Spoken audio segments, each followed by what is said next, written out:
राधे राधे सभी हिंदू सनातन भाइयों को बहनों को होली का अग्रसर राम राम। राधे राधे। होली का जो पर्व है यह दीपावली की तरह पर्व मनाया जाता है। दीपावली बहुत हर्षोल्लास के साथ में जैसे मनाते हैं वैसे ही ये होली का पर्व मनाया जाता है। अच्छा, होली के पर्व में ऊंच नीच जात पात नहीं देखी जाती है। सभी वर्णों के सभी वर्गों के प्राणी होली का जो पर्व है हर्षोल्लास के साथ में मनाते हैं। 13 मार्च को होली है और 13 मार्च के सुबह 10:31 तक चतुर्दशी है और जैसे ही पूर्णिमा प्रारंभ होगी भद्रा लग जाएगी और भद्रा प्रारंभ हुई और रात को 11:31 तक भद्रा है। तो भद्रा के मध्य में कभी भी होली का दहन नहीं करना चाहिए। अगर भद्रा के मध्य में होली का दहन होती है तो उस देश में या जिस शहर में, जिस प्रदेश में, जिस गांव में, जिस मोहल्ले में, जिस नुक्कड़ पर भद्रा में अगर होली का दहन हो गया तो आप नोट करके रखिएगा कि किसी समय भद्रा में जिस जगह पर होली का दहन हुई है वहां पर अराजकता जैसा माहौल बन जाता है। आग लगने जैसी संभावनाएं बढ़ जाती हैं, चोरी चकारी जैसी संभावनाएं बढ़ जाती हैं। तो कभी भी भद्रा के समय में होली का दहन नहीं करना चाहिए। 11:31 रात्रि के बाद 12:15 बजे तक होली का दहन होगा। अब क्या करना चाहिए होलिका दहन में? माताएं बहनें सूर्यास्त के पहले पहले ठंडी होली का पूजन करते हैं। घर से रोली मोली चावल सुपारी लौंग इलायची गुलाल और बड़कुला की माला, जिसको बोलते हैं ना गुलरी की माला भी बोलते हैं उनको, खेल खिलौना ढाल तलवार, 4 मालाएं होती हैं गुलरी की। ठंडी होली का पूजन करने जाती हैं माताएं बहनें। 1 माला अर्पण कर दें। रोली मूली गुलाल इत्यादि से कच्चा सूत सफेद जो होता है उससे पूजन करें ठंडी होली का और वहां से 3 मालाओं को वापस लेकर आ जाएं। एक तो पितरजी की माला, एक हनुमान जी की माला और एक जो आगे 8 दिन बाद में जो शीतलाष्टमी आने वाली है उस शीतलाष्टमी की माला, ढाल तलवार, ये घर पर वापस लेकर आ जाएं। ठंडी होली का पूजन सूर्यास्त के पहले पहले कर लो। जब होली का दहन 11:31 के बाद में प्रारंभ होगा तो वहां पर होलिका माता का पूरे परिवार के साथ में पूजन करें और जो भी मनोकामना है होलिका माता से सुनाएं। होलिका माता की परिक्रमा करें। कोई बीमार व्यक्ति है तो उसके निमित्त में पीले कपड़े में सूखा नारियल,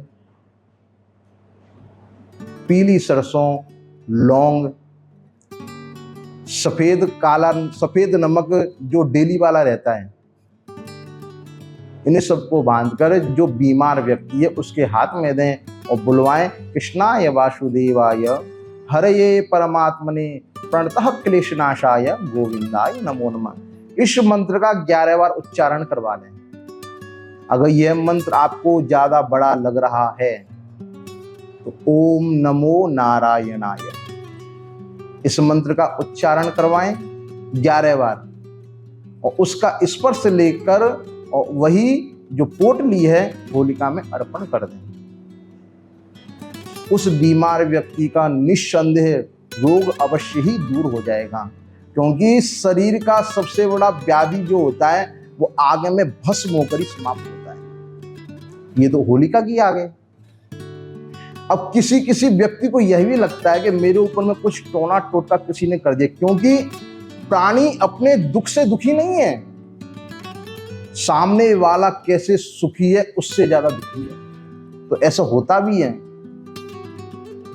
मैं अपने बिल्डिंग की बात बता रहा हूं कि रात्रि में कोई अभी तक पता नहीं चला फूल रख के, लौंग रख के गेटों पर लोग चले जाते हैं रात्रि में, क्या टोना टोटका करते रहते, पता ही नहीं चलता। किसी को लगता है कि मेरे ऊपर किसी ने ब्याह भी करी है, कुछ करा है, तो अपने घर से 7 लोगों को अपने दाहिने हाथ की मुट्ठी में बांध लें और जहां पर होलिका दहन हो रहा है वहां पर जाकर क्लॉकवाइज 7 बार घुमाएं और उस होलिका में अर्पण कर दें। सारा टोना टोटका सब जलकर भस्म हो जाएगा। किसी आदमी को यह लगता है मैं मेहनत तो बहुत कर रहा हूं लेकिन सफलता उतनी मुझे नहीं मिल रही है, क्योंकि 100% दे रहा है लेकिन मिल रहा है 20%। उसके लिए क्या करना है, सफेद तिल लेकर आए, उसमें शहद मिलाएं, गुलाब की सूखी पत्ती या गीली पत्ती कैसी भी हो, गुलाब की पत्तियों को मिला लें, गुग्गल और कमल गट्टा, ऐसे करके 5 लड्डू बना लें आप। इन 5 लड्डुओं को बनाकर होलिका जहां पर जल रही है वहां पर 1 लड्डू लिया हाथ में और क्या बोलना है, ओम ह्रीम महालक्ष्मी नमः, अर्पण कर दो। दूसरा लड्डू लिया, वैसे ही मंत्र बोलना है। ऐसे करके 5 लड्डुओं को आप अर्पण कर दें, शीघ्र ही आप प्रगति की ओर बढ़ेंगे। अब होली का पर्व असत्य पर सत्य की जीत का प्रतीक है। क्यों, कैसे? क्योंकि जो भक्तराज प्रहलाद थे वो हिरण्यकश्यप के पुत्र हैं, दानव है हिरण्यकश्यप। हिरण्यकश्यप भगवान विष्णु से विद्वेष करते हैं। इतना वर्चस्व कर लिया हिरण्यकश्यप ने कि स्वर्ग पर भी अधिकार कर लिया। जहां पर स्वर्ग पर देवताओं का राज है वहां पर हिरण्यकश्यप ने अपना राजपाट बैठा लिया और सभी जगह मना कर दिया, यदा देवेषु वेदेषु गौसु विप्रेषु साधुषु, कहीं भी विष्णु का यज्ञ नहीं होना चाहिए। अगर कोई यज्ञ होगा तो हिरण्यकश्यपाय स्वाहा, विष्णु में स्वाहा नहीं, हिरण्यकश्यपाय स्वाहा, ऐसा उसने उद्घोष कर दिया। डर के मारे सारे संसार में हिरण्यकश्यप का ही पूजन होने लगा। जहां पर विष्णु का पूजन होना चाहिए वहां पर हिरण्यकश्यप का पूजन हो रहा है। लेकिन देखिए उनका जो सुपुत्र है प्रहलाद, वह हिरण्यकश्यपाय स्वाहा नहीं करता है, वह खाली विष्णवे नमः विष्णवे नमः विष्णवे नमः ही जप करता है। अब देखें तो सारा संसार तो मेरी पूजा कर रहा है और मेरा बेटा मेरी पूजा नहीं कर रहा है, मेरे शत्रु की पूजा करता है। तो उसको मारने के लिए बहुत प्रयास किए हिरण्यकश्यप ने।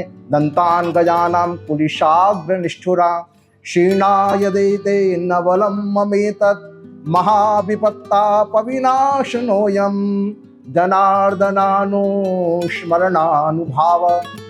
हाथियों के सामने फेंक दिया कुचलवाने के लिए, लेकिन हाथी भी कुछ नहीं बिगाड़ पाए। पर्वतों से फेंका तो भगवान विष्णु ने फूलों की सैया बिछा दी। जल में डुबोना चाहा तब भी प्रहलाद को कुछ नहीं हुआ। बहुत प्रयास किए लेकिन प्रहलाद का बाल भी बांका नहीं हो सका, क्योंकि मारने वाला है भगवान, बचाने वाला है भगवान। अरे वो कौन है मारने वाला? तब उनकी जो बहन है होलिका, हिरण्यकश्यप की बहन है होलिका, अपने भाई के पास में आती है, कहती है भैया चिंतित क्यों हो, क्या बात है? कहता है बहना करूं क्या, पूरा संसार मुझे पूजता है लेकिन मेरा बेटा मुझे नहीं पूजता।